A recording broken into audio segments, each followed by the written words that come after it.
So you're looking for different insurance options, and Geico popped up. They're the company that everybody's talking about. Actually, on this channel, they talk about a lot, especially in the comments below. If you look at any of my previous videos that are drivers that are under 25, almost out of the top 5, Geico is in almost every single one. So what makes them a good company, and are they a good company?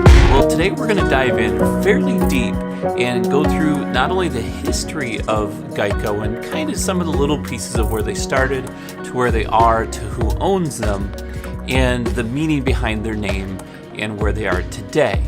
You're going to be a little bit surprised because as great information that's out there, there's a couple things that you really want to find out about Geico Insurance. So let's dive right in. Hey guys, I'm Mark with Think Insurance, and I'm glad you got this review with Geico. It's going to be fairly in-depth, and I will go as quick as I can and give you all of the data and recommendations. So make sure you stay till the end because I actually have a company that I think is crushing Geico, sort of.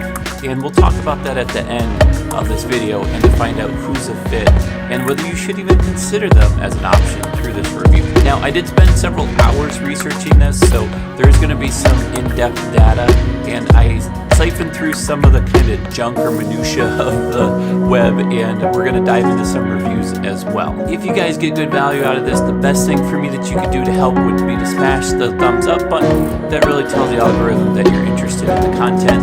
If you want more items like this, I do a lot of reviews with different companies, talk about coverages, discounts, all this stuff to save you money and time, but give you the best coverage. Then subscribe. It's a great channel to have. Don't forget to turn the bell icon on so you don't miss any of my future videos. So Geico Insurance started in 1936.